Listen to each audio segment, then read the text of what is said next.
Hello, welcome back to the channel folks. Buckle up because today we're diving into a topic that's music to everyone's ears. Keeping more of your hard-earned money in your pocket. It's your favourite Scotsman here again, and if there's one thing we can all agree on, it's that paying less tax is like finding gold at the end of a rainbow. Utterly satisfying. Now, picture this. You're cruising through retirement, basking in the glory of all your well-deserved freedom, all while the taxman's grip on your wallet loosens. Sounds like a dream, right? Well, hold on to your kilts, because dream or not, these strategies can transform this fantasy into your reality. In today's video, I'm not just going to spill the tea, I'm going to brew a whole pot of tax saving strategies for retirement. Most of our attention is focused on getting to retirement, but what we should consider is how we can stay in retirement. Now, a word of warning, the first part of this video is about strategies for those of you that have a spouse. The second part is applicable to all, so you may just want to skip through the ones that don't apply to you. I won't get offended, honestly. Let's start off with a popular one, income splitting. You've probably heard of it, but what is it and how exactly does it work? Well, let's look at a fairly simple example here with Jim and his wife Janice.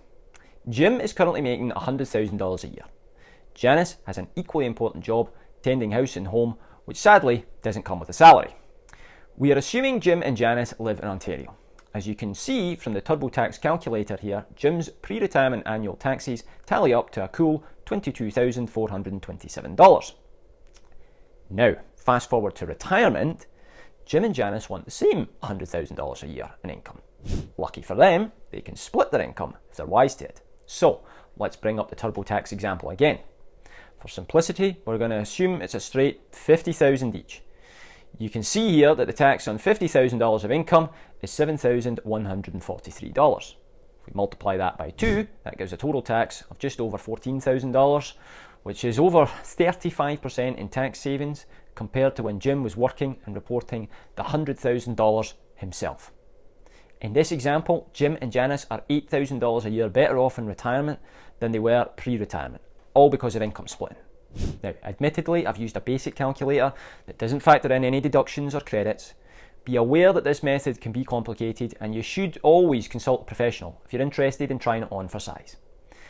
There are several potential credits available to seniors, like the pension credit and the age credit, which could reduce the tax bill further. I will leave a link to this calculator though, so you can have a play about with it yourself. It'll serve as a good starting point, but just remember it's not conclusive. Keep in mind that income splitting is generally only available to those aged 65 and over, although some pension income can be split at age 55, like a workplace pension. You can also only split up to 50% of the pension income. Now, on to the second strategy of the day. If you aren't thinking about spousal RRSPs, then you probably should.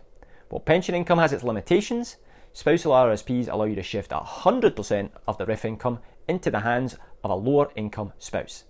The best financial plans adapt to your circumstances, and this level of freedom provides incredible flexibility. The benefits don't stop there. If you're older than 71, you cannot contribute to your own RRSP. You can, however, make a spousal RRSP on behalf of a spouse under the age of 71, as long as RRSP contribution room is available. One thing to certainly remember is that spousal RRSPs are subject to what is called attribution rules. This basically means that any withdrawals made in the first 3 years after a contribution are taxed in the hands of the higher earning spouse, which likely defeats the purpose of what you were trying to do in the first place. The next strategy works for both couples and singles. Why don't we let the happy couple have the first dance?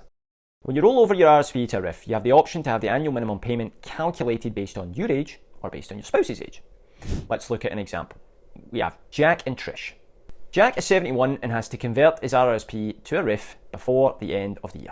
If Jack selects his annual payment to be calculated based on his age, next year in 2024 he will have to take out 5.4% of the total value of his RIF, which is currently just shy of $600,000. This is an estimated annual payment of $32,400. Jack and Trish don't really need that much, frankly. They have business income that is more than enough to keep them going for the time being. Jack can't avoid taking a minimum payment from his RIF next year, but what he can do is select to have the minimum payment calculated based on his partner's age. Trish has only just turned 60, so the minimum amount is calculated based at a much lower percentage, 3.33%. Now, 3.33% of $600,000 is $19,980. So instead of having to take out $32,400, Jack has to take out $19,980. Given Jack's ongoing business income, he is in the 50% plus tax bracket. By selecting Trish's age for his RIF calculation, Jack has managed to keep over $6,000 in his RRSP invested and growing. He can then draw that out at a much lower tax bracket once his business income is wound up. The second part of the strategy is for everyone, and it's pretty simple. If you prefer to keep your RIF payments invested within your overall portfolio, rather than using it for day-to-day expenses, then take your RIF payment at the end of each year. There's no point in taking it earlier in the year, investing the proceeds in your non-registered account and generating taxable income on dividends and interest when you can keep the funds growing tax-deferred in your RIF until you have to take them out at the end of the year. Next up on the list of the best ways to reduce taxes in retirement is one that may seem counterintuitive. Don't have too much in your RRSP. Yes, you heard that right. In an ideal world, you want to keep your income in the lowest tax bracket, which for residents of Ontario in 2023 is anything under $49,231. Every dollar that you take out of your RRSP is taxable, so having too much in your RRSP can put you in a position where your mandatory minimum withdrawals push you into a higher tax bracket or even into the old age security clawback range. That clawback range starts at just over $86,000 a year. All of this is avoidable with some planning. Look, I get it, a nice tax refund every April always seems like a nice wee bonus, but if making more RRSP contributions is going to negatively impact you down the road, then consider contributing to a TFSA if you have the room, or a non-registered investment account. You don't have to report anything that you withdraw from a TFSA as income, and you only have to report the dividends, interest or capital gains earned in a non-registered account. Having a good mix of RRSP, TFSA and non-registered funds instead of everything in an RRSP can reduce your tax bill in retirement and ultimately leave you with more dollars in your pocket to play with. Moving on to the final strategy for today's video.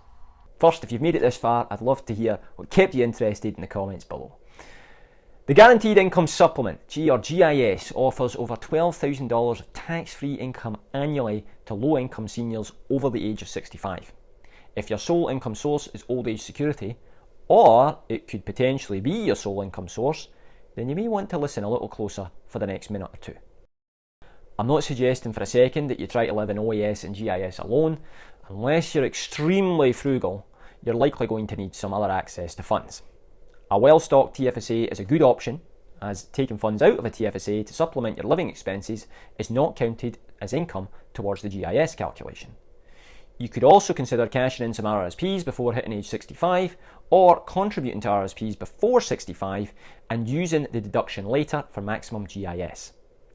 Another option is to tap into a secure line of credit tied into your home for extra income, although, to be honest, with the way interest rates have gone over the past year, that is a little less favourable than it once was. A couple of key items for this strategy: delay your RRSP to RIF until age 71 and CPP until age 70. As an added bonus, remember that deferred CPP until 70 means 42% more for life, while postponing RRSP conversion just lets that continue to grow. Hopefully you can take a few of these strategies away that we've covered today and incorporate them into your own planning, so that ultimately you can keep a little extra in your pocket and have a little less handed over to the CRA. If you're unsure, then ask your financial advisor what makes sense as part of your overall plan. Of course, if you don't have a planner, then feel free to reach out and we will see what we can do to help. Whether or not you become a client of ours, our goal is to see more families take control of their finances. We can always suggest alternative services or advisors who may meet your specific needs. On a final note, as we've seen with today's sample size, the good news is that the taxman is generally more favourable to retirees. So chances are your taxes are going to be a bit lower in retirement. And hey, if they aren't, that's likely because you've cracked the code and made even more money than you did before. Kudos. That's it for today, folks. Thanks for joining us. We'll see you next time. Don't forget to hit the good old like button there, and maybe even its friendly neighbour if you want to subscribe to the channel to enjoy more content like today's video. Until next time, and don't forget, a good financial plan understands your goals, but a great one knows the motivations behind them.